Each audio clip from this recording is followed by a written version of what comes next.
Hello बच्चों, नमस्कार, जय हिंद, प्रणाम। कैसे हैं आप लोग? उम्मीद करता हूं बढ़िया होंगे, मस्त होंगे, जबरदस्त होंगे। तो प्यारे बच्चों, जैसा कि आप लोगों को एक गुड न्यूज मिल गई होगी कि भैया एम्स बीएससी नर्सिंग 2025 का जो फॉर्म है वो रिलीज हो चुका है। तो आप सभी लोगों ने इस चीज को तो जान ही लिया होगा, है ना बेटा जी, क्योंकि आप लोग इंतजार कर रहे थे। और बेटा जी, क्या होता है कि जब हम किसी भी चीज का इंतजार कर रहे होते हैं और अगर उस चीज का हमें सिर्फ न्यूज ही सुनने को मिल जाए या फिर कोई अपडेट ही देखने को मिल जाए, तो भाई हमारे जो मन है, हमारा जो जहन है, उसमें बहुत ज्यादा खुशी देखने को मिल जाती है।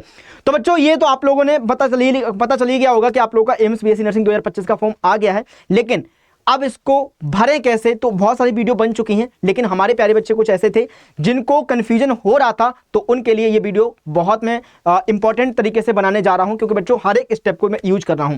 तो यहां पर एम्स बीएससी नर्सिंग 2025 का जो फॉर्म फिलअप है उसको मैं स्टेप बाय स्टेप बताने जा रहा हूं बेटा। चलिएगा भैया।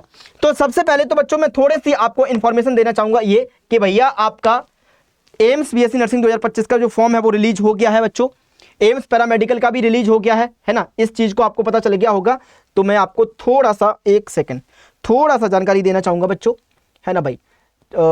चलिएगा, है ना भैया, बहुत बढ़िया भाई, बहुत बढ़िया। तो 8 अप्रैल से आपके एम्स पैरामेडिकल के और आपका जो एम्स नर्सिंग है उसका जो एप्लीकेशन फॉर्म है वो स्टार्ट हो गया है। मतलब कल से आपका एप्लीकेशन स्टार्ट हो गया है और इसकी जो लास्ट डेट है वो है आपकी 7 मई, है ना बेटा जी। चलिएगा, अब हम लोग क्या करते हैं बच्चों, अब हम लोग क्या करते हैं, तो इसको यूज करते हैं कि कैसे भैया इसको स्टेप बाय स्टेप आप लोग इसको भरेंगे। तो सबसे पहले आपको गूगल पे जाना पड़ेगा और गूगल पे जाने के बाद में यहां पर डालना पड़ेगा क्या बच्चों, तो एम्स एग्जाम.ac.in, amsexams.ac.in, ये वाला आपने लिंक डाल दिया बच्चों। जैसे ही आप लोग इस लिंक को डालोगे तो कुछ इस तरीके का इंटरफेस आपके सामने खुल के आ जाएगा। बहुत ही आराम से समझा रहा हूं मैं, एक एक स्टेप को आप लोग यूज कर लेना। उसके बाद में पहली वाली जो आपकी लिंक है उस पर आप लोगों को क्लिक कर देना है, तो कुछ इस तरीके का इंटरफेस खुल के आ जाएगा दोस्त। ठीक है बेटा।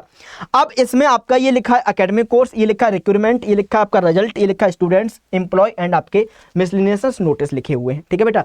आपको क्या करना है, अच्छा यहां पर भी डायरेक्ट आप लोग ऑन कर सकते हो। ये देखो लिखा हुआ basic registration for AIIMS MSc course और आपका ऊपर लिखा है बीएससी कोर्स। लेकिन हम लोग क्या करेंगे, तो इधर की तरफ से जाएंगे। एकेडमिक कोर्स पे जैसे हम लोग क्लिक करते हैं तो ये एकेडमिक कोर्स आपके एम्स के सारे खुल के आ जाएंगे। आपको बीएससी ऑनर्स पर क्लिक करना है। क्लिक कर लिया दोस्त। अब आप लोगों को प्रोसीड कर देना है, तो कुछ इस तरीके से आपके सामने ये खुल के आ जाएगा। हालांकि वहां से डायरेक्ट भी हम लोग आ सकते थे। अब देखो बच्चों, यहां पर लिखा है proceed to basic registration form UG course, है ना बेटा जी। यानी कि मतलब ये बात लिखी हुई है यहां पर, अगर किसी बच्चे ने 2024 में रजिस्ट्रेशन कर रखा है तो उसको नया रजिस्ट्रेशन करने की कोई भी जरूरत नहीं है। यहां पर मैं आपको बता देता हूं, अगर कोई भी स्टूडेंट आपका ऐसा है जिसने 2024 में बीएससी नर्सिंग में आपको रजिस्ट्रेशन किया था, तो उसको यहां पर कोई भी रजिस्ट्रेशन करने की जरूरत नहीं है। वो अपना क्या करेगा, यहां पर रजिस्ट्रेशन आईडी डालेगा और आपका जो रजिस्ट्रेशन कोड आया, पासवर्ड आया होगा वो डालेगा, तो उसका लिंक यहां से खुल जाएगा, ओपन हो जाएगा। ठीक है भैया।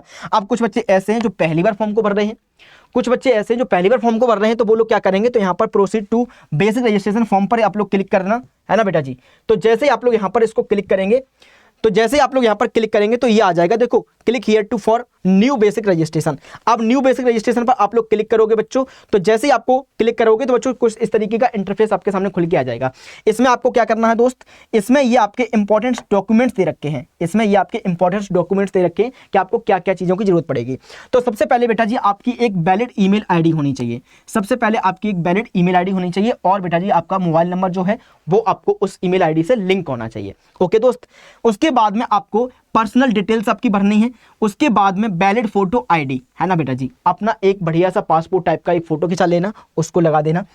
Is required to proceed in the day of the examination के समय भी आप लोगों को उस फोटो की जरूरत पड़ेगी, तो सेम 2-3 फोटो करवा लेना बच्चों। एक आपका यहाँ पर लग जाएगा और एक आपका जब आप एग्जाम्स देने जाओगे तो एडमिट कार्ड में लगेगा। Scan digital image of recent colour size photograph, वो तो मैंने आपको बता ही दिया। इमेज ऑफ सिग्नेचर बेटा जी आपको करने हैं। एंड बेटा जी image of left thumb impression, है ना भाई। यानी कि आपका जो लेफ्ट थंब है ना, इसका इंप्रेशन भी आपको लगाना है। इसके अलावा बेटा जी आपको मार्कशीट लगानी है। एडमिट कार्ड क्लास 12th का लगा सकते हैं, लेकिन मार्कशीट लगाना क्लास 10th 12th की ज़्यादा बढ़िया रहेगी। कैटेगरी सर्टिफिकेट को लगाना है। और बेटा जी आपको, अगर आप लोग पीडब्ल्यू में हैं, है ना, मतलब पीडब्ल्यूडी का मतलब ये होता है कि भैया अगर पर्सन विद बेंचमार्क डिसेबिलिटी है तो उसका अगर आपके पास कोई सर्टिफिकेट है तो आप लोग उसका भी इमेज लगा सकते हैं। इसके अलावा हम लोग करेंगे फिर आगे प्रोसीड। जैसे ही हम लोग आगे प्रोसीड करेंगे बच्चों, तो आपका ये वाला इंटरफेस खुल के आ जाएगा। इसमें क्या लिखा हुआ है कि भैया आप किसके लिए आगे करना चाहते हैं प्रोसीड, बीएससी और नर्सिंग करने के लिए करना चाहते हैं, बीएससी पैरामेडिकल की करना चाहते हैं, या फिर बीएससी पोस्ट बेसिक नर्सिंग के लिए करना चाहते हैं अप्लाई। ओके दोस्त, अब यहां पर मैं आपको बता दूं, ये जो आपके तीनों कोर्स है ना, ये आपके जो तीनों कोर्स हैं दोस्त, इनके लिए रजिस्ट्रेशन तो सेम रहेगा। इनके लिए तीनों कोर्स के लिए रजिस्ट्रेशन सेम रहेगा। रजिस्ट्रेशन आपका कैसा रहेगा दोस्त, ये तो आपका सेम रहेगा, सेम है ना बेटा जी, लेकिन फीस इनकी सबकी अलग अलग लगेगी। फीस आपकी सबकी अलग अलग लगेगी। आप बीएससी नर्सिंग करना चाहते हैं, इसकी फीस अलग है, लेकिन कितनी है, 2000 रुपया, इसकी फीस अलग है। अगर आप पैरामेडिकल का करना चाहते हैं तो इसकी फीस अलग है, और अगर आप पोस्ट बेसिक नर्सिंग करना चाहते हैं तो इसकी फीस अलग है दोस्त, है ना बेटा जी। यानी कि कोर्स आप चाहे कोई सा भी कर लो, इनकी सबकी फीस आपको अलग अलग करनी पड़ेगी, लेकिन जो आपका रजिस्ट्रेशन है वो रजिस्ट्रेशन आपका कॉमन रहेगा। इतनी बात आप लोगों को समझ में आई, चलेगा। अब हम लोग बढ़ते हैं आगे की तरफ, इसको कर देंगे प्रोसीड। जैसे ही आप लोग प्रोसीड कर दोगे तो आपका टोटल फॉर्म खुल के आ जाएगा सामने। अब यहाँ पे क्या करना है, तो बच्चों यहाँ पर आपको फुल नेम लिखना है ना बेटा जी। यहाँ पर आपका जो भी नाम हो, जैसे कि मेरा नाम सुभाष है तो सुभाष चंद्रा आपको पूरा नाम लिखना है। यहाँ पर आपको री इंटर फुल नेम, दूसरा नाम मतलब, दूसरा नाम क्या मतलब, ये जो आपको फुल नेम लिखना है, यहाँ पर आपको दोबारा फुल नेम डालना है, ठीक है बेटा जी। यहाँ पे आपका फादर्स का नाम डालना है दोस्त, यहाँ पर अपनी मम्मी जी का नाम डालना है, यानी कि यहाँ पर पिताजी का नाम डालना है और यहाँ पर मम्मी जी का नाम डालना है। डेट ऑफ बर्थ डालनी है दोस्त, यहाँ पर क्या डालनी है, तो डेट ऑफ बर्थ डालनी है। यहाँ पर कंफर्म डेट ऑफ बर्थ डालनी है, यानी कि आपको अगेन यहाँ पर डेट ऑफ बर्थ डालनी है। इसके अलावा बेटा जी जेंडर डालना है, जेंडर पे आप लोग क्लिक कर देना, मेल है तो मेल पर, फीमेल है तो फीमेल पर, या फिर अगर और कोई जेंडर है तो वहाँ पर। स्टेट ऑफ डोमिसाइल चूज करना है कि आप कहाँ के निवासी हैं, कहाँ के रहने वाले हैं, तो यहाँ पर स्टेट ऑफ डोमिसाइल करना है।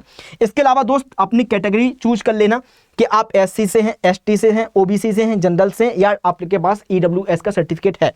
और उसके बाद में यहाँ पर कंफर्म कैटेगरी पर आप लोग चूज कर लेना, तो ये चूज करने का ऑप्शन दोस्त आया है, ठीक है भैया, चलेगा। Are you category of PWD, है ना, अगर आप लोगों के पास पीडब्ल्यूडी का सर्टिफिकेट है तो यहाँ पर यस कर देना, नहीं है तो नो कर देना दोस्त। आईडी प्रूफ आपको यहाँ पर डालना है, यानी कि आधार कार्ड वगैरह अगर आपके पास में है तो वो डालना ही है, क्योंकि आधार कार्ड तो सभी के पास होगा। आइडेंटिटी कार्ड आपका नंबर यहाँ पे डालना है दोस्त। इसके अलावा place bring ID proof at the time of the examination आपको लेके जाना है, प्लेस ऑफ इशू, है ना बेटा जी, ये आपका ऑप्शनल रहेगा, ये आपका ऑप्शनल रहेगा, यानी कि कौन आजकल याद रखता है कि हमने आधार कार्ड कब बनवाया था। इसके अलावा कॉन्टैक्ट डिटेल्स डालनी है, यहाँ पर आपकी ईमेल्स डालनी है, यहाँ पर कंफर्म ईमेल्स डालनी है दोस्त, यहाँ पर आपको मोबाइल नंबर डालना है, यहाँ पर कंफर्म मोबाइल नंबर डालना है। इसके अलावा अल्टरनेट कोई दूसरा मोबाइल नंबर डाल देना बच्चा, मोबाइल या फिर लैंडलाइन आपके घर का कोई हो तो वहाँ पर डाल देना, क्योंकि अल्टरनेट का मतलब ये होता है कि बाई चांस जब एडमिट कार्ड रिलीज होते हैं या फिर कोई भी अपडेट आपके मैसेज पर आती है तो वो फ़ोन अगर खो गया है फिर मतलब वैलिड नहीं है तो अल्टरनेट पर आ सकता है। इसके अलावा फिर यहाँ पर एड्रेस डालने का ऑप्शन आ जाएगा, तो आप कौन सी कंट्री से बिलोंग करते हैं। इसके अलावा पिन कोड आपका क्या है।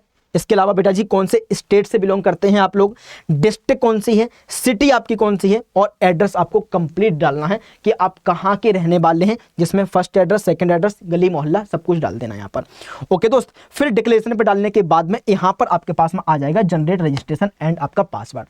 सिलेक्ट नेशनलिटी वगैरह मैंने की नहीं है ना, तो भाई इसको ऐसे ओके कर देंगे। ओके करने के बाद में ये आपकी बेसिक डिटेल्स भर गई। बेसिक डिटेल्स भरने के बाद बच्चों फिर आपका आएगा अपलोड इमेजेस पर, तो आपको अपलोड इमेजेस पर जाना है बच्चों, है ना बेटा जी, ये आपको अपलोड इमेजेस पर जाना है। क्यों मेरा आगे नहीं बढ़ पा रहा है, क्योंकि बेटा जी हमने यहाँ पर बेसिक डिटेल्स नहीं भरी है। इसके अलावा आपको प्रिंट बेसिक रजिस्ट्रेशन फॉर्म का निकाल लेना है। इतनी बात आप लोगों ने निकाल ली बच्चों। अब इसके बाद में कुछ नहीं करना, इजीली जैसे आपका रजिस्ट्रेशन हो गया है बच्चों, इसके बाद फिर आपका डायरेक्ट क्या आ जाएगा बच्चों, तो आपकी जैसे ही आप लोग प्रिंट बेसिक रजिस्ट्रेशन फॉर्म निकालेंगे और आपने अपनी जो भी डिटेल्स थी उसको फिल कर दिया, फिर आपका डायरेक्ट पेमेंट पर ऑप्शन आ जाएगा, फिर आप लोग डायरेक्ट पेमेंट कर सकते हैं। और इस तरीके से, और एक बार रीचेक जरूर कर लेना दोस्त, एक बार रीचेक जरूर कर लेना, कहीं आपसे कोई गलती ना हो जाए। हालांकि बाद में करेक्शन विंडो ओपन होती है, लेकिन हम क्या करेंगे बच्चों, पहले ही इसको अवेयर होकर चलते हैं कि यार करेक्शन का नंबर ही ना आए। सही बात है ना बेटा जी, तो ये आप लोग कर लेना। आप लोग खुद से भी भर सकते हैं, या फिर अगर आपके अंदर थोड़ा सा डर है, नहीं भर पा रहे हैं, तो आप लोग किसी अपने आसपास जो साइबर कैफे है आप वहां पर जाके इस फॉर्म को फिलअप करवा सकते हैं। 100-150 रुपए लगेंगे, जिससे कि कोई भी गलती नहीं हो पाएगी। ओके दोस्त, तो ये था कुछ आपका बेसिक इंफॉर्मेशन। लेकिन सबसे बड़ी बात तो आपकी ये है बच्चों कि भैया ये तो आपका फॉर्म वगैरह भर गया, लेकिन तैयारी कैसे करें इतने कम समय में। तो दोस्त तैयारी आप लोगों को लग जाना है, तैयारी आप लोगों को लग जाना, क्योंकि फॉर्म वगैरह तो सभी बता ही देंगे और भर ही लोगे आप लोग, लेकिन तैयारी इतने कम समय में कैसे करें, क्योंकि बेटा जी आपका जो एग्जाम्स होने वाला है वो तो आपको 1 जून को ही होगा। जब तक नई इंफॉर्मेशन, नई अपडेट कोई नहीं आती है, तब तक आपको 1 जून की ही तैयारी मान के लेके चलनी है। ठीक है बेटा जी, अब 1 जून तक के लिए इतना कम समय बचा है तो कैसे तैयारी करें। तो बेटा देखो सुनो, मैं आपको बाईटी पर सुबह सुबह 10 बजे आपको एम्स लेवल की बायोलॉजी करवा रहा हूं, बायोलॉजी की प्रैक्टिस करवा रहा हूं। तो आप सभी लोगों को सुबह सुबह 10 बजे हमारे साथ जुड़ के बायोलॉजी की तैयारी करनी है, केमिस्ट्री की तैयारी करनी है, फिजिक्स की तैयारी करनी है और आपकी जीके की भी तैयारी मैं करवा ही दूंगा। तो ये थी आपकी एक इन्फॉर्मेशन, थोड़ा सा जल्दी बताया है क्योंकि बच्चों वीडियो लंबी ना हो जाए, क्योंकि आपका ज़्यादा समय ना चला जाए। ठीक है बेटा, अगर आपने वीडियो देख ली है, इन्फॉर्मेशन आपको अच्छी लगी है, तैयारी आपकी अच्छी चल रही है, तो बेटा जी एक बार जरूर लिख के कमेंट में लिख देना कि सर इस साल एम्स में सिलेक्शन लेके मानेंगे। ओके दोस्त, लव यू टू ऑल पलटन। मिलते रहेंगे हम लोग सेशनों में, तब तक के लिए जय हिंद।